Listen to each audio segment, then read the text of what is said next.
India TV YouTube channel को subscribe करें और बेल आइकन दबाएं। नमस्कार, मैं हुसैन रिजवी। शुरुआत कर रहे हैं इस वक्त की बड़ी खबर के साथ। कोरोना के कहर के बीच दिल्ली का ऑक्सीजन संकट कब खत्म होगा, इस सवाल का जवाब अभी मिलना बाकी है और इस पर दिल्ली हाई कोर्ट में सुनवाई चल रही है।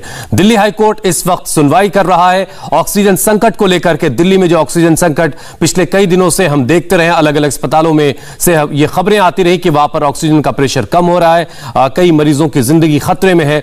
उसी मसले को लेकर के दिल्ली में ऑक्सीजन का संकट आखिर कब तक और कैसे खत्म होगा, हाई कोर्ट में इस मामले की सुनवाई चल रही है। ऑक्सीजन संकट पर दिल्ली हाई कोर्ट में इस वक्त सुनवाई चल रही है। दिल्ली सरकार ने केंद्र सरकार पर आरोप लगाया है कि केंद्र सरकार का रवैया ठीक नहीं है। यह कहा गया है दिल्ली सरकार की तरफ से। दिल्ली सरकार पिछले 8 दिनों में केंद्र सरकार ने क्या क्या किया है, दिल्ली सरकार ऑक्सीजन कब आएगी और डिलीवरी कैसे होगी, ये सारी बातें दिल्ली सरकार से पूछी हैं हाई कोर्ट ने। और दिल्ली सरकार की तरफ से आरोप यह लगाया गया है कि रवैया जो है केंद्र सरकार का वो ठीक नहीं है। कोरोना के कहर के बीच दिल्ली का ऑक्सीजन संकट कब खत्म होगा, इस पर दिल्ली हाई कोर्ट में इस वक्त सुनवाई चल रही है। तो बड़ी खबर, दिल्ली हाई कोर्ट में इस वक्त सुनवाई चल रही है।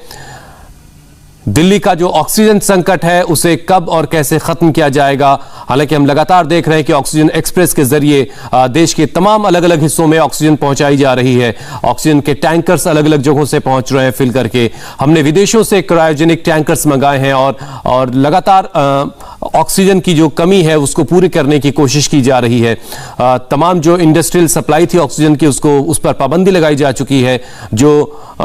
इसके अलावा तमाम उन तरीकों को अपनाया जा रहा है जिससे ऑक्सीजन का संकट खत्म किया जा सके।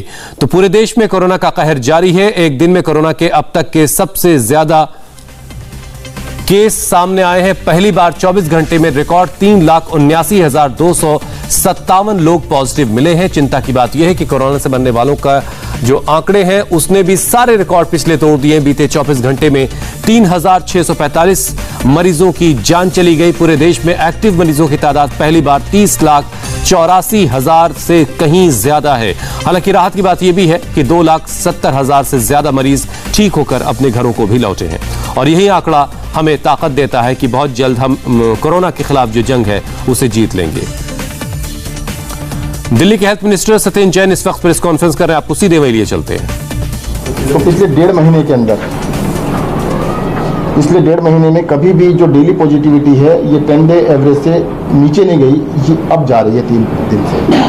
तो एक आशा की किरण नजर आती है कि ऐसा लगता है कि शायद अब धीरे धीरे पॉजिटिविटी दिल्ली में कम होगी, ऐसा नज़र आता है। और ये दूसरे चार्ट में भी आप देखना चाहेंगे तो दिखा देता मैं आपको। ये इसके अंदर आप देखेंगे ये रेट है, ये एवरेज है और ये RT-PCR, तीनों का कर्व जो सीधा ऐसे चढ़ रहा था अब नीचे उतरना स्टार्ट हो गया है, नीचे की तरफ जा रहा है। तो एक थोड़ी सी आशा की किरण नज़र आती है पिछले 2-3 दिन से, 3-4 दिन से, कि दिल्ली में लगता है केसेस अब धीरे धीरे टेपर ऑफ होना स्टार्ट हुए हैं। और सर एक सवाल ये भी उठ रहा है कि एक वक्त था कि आप लोग 1,14,000 तक टेस्ट करते थे, धीरे धीरे वो कम हो गया। नहीं, वो सवाल उठ रहे हैं कि 27% तक आपने नहीं ऐसा कुछ कम नहीं किया है। लॉकडाउन होने की वजह से मूवमेंट थोड़ी कम हो गई है। पहले क्या था कि जितने भी हमारे हॉस्पिटल्स थे, डिस्पेंसरीज थे, वहाँ पर भी टेस्ट किया थे, वहाँ पे फुटफॉल थोड़ा कम हो गया। तो अब फुटफॉल कम हो गया तो उसकी वजह से थोड़ा कम हुआ है, अदरवाइज टेस्ट सबके हो रहे हैं। सर कल जो आया हेल्थ बुलेटिन मैं बता देता हूँ कि हेल्थ बुलेटिन बिल्कुल ठीक था, परंतु उसमें जो नीचे वाला टोटल करते हैं क्यूमुलेटिव टोटल, आप देखेंगे ऊपर सारा बिल्कुल ठीक था। क्यूमुलेटिव टोटल में थोड़ी गलती हुई थी कि वो एक दिन पहले में जोड़ना होता है, उसको उससे पहले दिन में जोड़ दिया गया था, ठीक कर दिया है, करेक्ट कर दिया गया है। सर 1 तारीख से जो वैक्सीनेशन होने वाला 18 से अबव एज का, तो क्या उसके लिए प्रिपरेशन दिल्ली गवर्नमेंट ने कर चुकी है और वैक्सीनेशन अलर्ट है कि उस एज के ग्रुप को वैक्सीन? अभी वैक्सीन नहीं है, वैक्सीन के लिए हमने कंपनी से रिक्वेस्ट की है। अभी जैसी वैक्सीन आती है तो आपको बताएंगे। सर कई राज्य हैं जो 1 मई से शुरू नहीं कर रहे हैं, तो क्या दिल्ली उसमें है नहीं कर सकते? अभी आपको 1-2 दिन बताते हैं, क्योंकि वैक्सीन तो सबसे इम्पोर्टेंट है ना। तैयारियां सारी हैं पर वैक्सीन होना जरूरी है। एक दिन का समय बताइए। वैक्सीन के बिना तो कैसे बता सकेंगे? सर मौत के आंकड़ों को लेकर थोड़ा बहुत विपक्ष सवाल उठा है कि जो शमशान घाट के जो आंकड़े आ रहे हैं और जो हमारे सरकारी डेटा में आंकड़े आ रहे हैं उसमें बहुत ज़्यादा डिफरेंस है। देखिएगा, ये कोई राजनीति का समय नहीं है। आपको याद होगा पिछली बारी भी 6 महीने पहले भी उन्होंने ऐसा शोर मचाया था, सब कुछ ठीक था। कौन चाहेगा कि किसी भी चीज़, पहली बात तो कोई नहीं चाहता कि डेथ हो, एक भी डेथ हो, दूसरी बात, इसके ऊपर कोई छुपाने का किसके पास अधिकार है? जिसके पास भी आते हो तुरंत रिपोर्ट कर देते हैं। दिल्ली में डेथ सर्टिफिकेट किसी का ना बन रहा तो बताओ, सबका डेथ सर्टिफिकेट बनता है, सबके ऊपर लिखा जाता है कि कोरोना डेथ है तो कोरोना से, मतलब उसमें ऐसा नहीं है कि इस समय पर या कभी भी दिल्ली के अंदर सब कुछ ट्रांसपेरेंट है। मैं बाकी जगह की बात नहीं कर सकता, दिल्ली के अंदर कोई भी चीज़ कभी भी नहीं छुपाएगी, ना छुपाई जाएगी। सर, एक हॉस्पिटल में बेड्स की कमी है, बहुत सारे लोग परेशान हो रहे हैं। जो डेली हेल्थ बुलेटिन आता है उसके हिसाब से अगर आप हॉस्पिटल के बेड और कोविड केयर सेंटर को जोड़ लें तो 6000 से ज़्यादा अवेलेबल है। इन दोनों में क्या अंतर? कोविड केयर सेंटर के अंदर देखियो, अभी जो इस बारी जो वेव आई है ये पहले 3 वेव से बिल्कुल थोड़ा डिफरेंट है। पहले हमारे देखते थे, अब पुराना अगर निकालेंगे तो कोविड केयर सेंटर में बहुत सारे लोग होते थे, हजारों लोग कोविड केयर सेंटर में होते थे। इस बारी जो भी पेशेंट आ रहे हैं उनको ऑक्सीजन की ज़्यादा जरूरत पड़ रही है, तो कोविड केयर सेंटर में बहुत कम लोग हैं। इसलिए कल शाम को एक मीटिंग की थी आप लोगों ने और कोशिश ये की गई है कि ऑक्सीजन बेड्स को बढ़ाया जाए और जो लोग होम आइसोलेशन में उनको भी व्यवस्था मिल पाए, उनको भी सुविधा मिल पाए। इस बात सबसे ज़्यादा देखिए ऑक्सीजन के ऊपर कंसंट्रेशन है। जितनी डिमांड दिल्ली के अंदर ऑक्सीजन की हुई है, एकदम से बहुत ज़्यादा डिमांड बढ़ गई है। बिकॉज दिल्ली के अंदर हॉस्पिटल्स में ही 18-19 हज़ार पेशेंट एडमिटेड हैं, उन सबको ऑक्सीजन चाहिए, और भी इसके अलावा लोग हैं जिनको ऑक्सीजन की आवश्यकता है। तो दिल्ली में ऑक्सीजन की डिमांड बहुत ज़्यादा है। सर, इस संघर्ष के बीच जब दिल्ली पूरी संघर्ष कर रही है, जूझ रही है, जो ताकत है वो अब एलजी के पास पहुंच गई है पूरी तरीके से, क्या उसका भी कोई असर पड़ेगा? आप देखते हैं कि आपके काम पर कोई असर पड़ेगा? देखिए, मैं तो ये कहता हूँ हम अपना काम करते रहेंगे और जनता के लिए जो भी हमसे करना है हम बिल्कुल करते रहेंगे। सर, लेकिन अब फैसलों के लिए सर आपको उनकी राह देखनी पड़ेगी, लगता है तो कुछ असर पड़ेगा दिल्ली? ये तो आप देखिएगा, बिल्कुल उसमें ऑर्डर में जैसा ही कहा गया कि एलजी से बस भेजने पड़ेंगे सारे फैसले।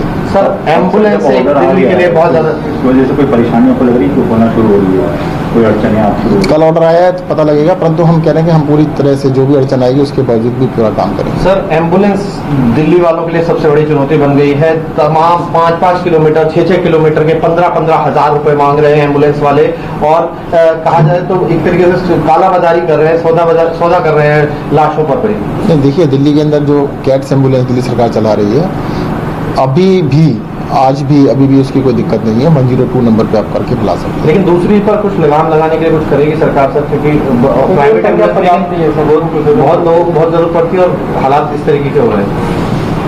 दिल्ली लोकल में मुझे लगता है किसी को जरूरत नहीं पड़ती है। दिल्ली लोकल में तो 102 चलती है, दिल्ली से बाहर की समस्या हो सकती है उसके लिए देखते हैं।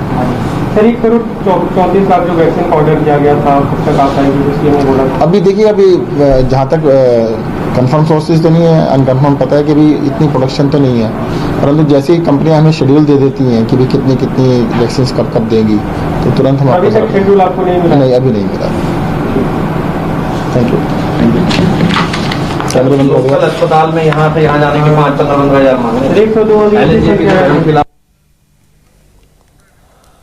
तो सत्येंद्र जैन को सुन रहे थे आप, दिल्ली के स्वास्थ्य मंत्री। वो कह रहे हैं कि हालात दिल्ली में अभी बेहतर नहीं है, लेकिन बहुत जल्द हम हालात बेहतर होंगे दिल्ली के, इस बात की उम्मीद उनको है। लेकिन दिल्ली में लगातार जो आंकड़े हैं वो अभी परेशान करने वाले हैं। और उनसे सवाल बेड्स की स्थिति को लेकर के पूछा गया, उस पर भी उन्होंने बताया कि लगातार बेड जो है वो आईसीयू बेड बढ़ाए जा रहे हैं दिल्ली में, उसका काम लगातार चल रहा है। लेकिन बावजूद उसके जो कि केस लगातार बढ़ रहे हैं, इस वजह से अब भी बेड्स जो है वो अवेलेबल नहीं हो पा रहे हैं हर एक मरीज को।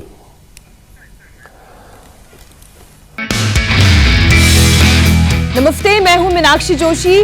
वीडियो और खबरों से अपडेट रहने के लिए India TV YouTube channel subscribe करें, बेल आइकन दबाना ना भूलें। जुड़े रहें इंडिया टीवी के साथ।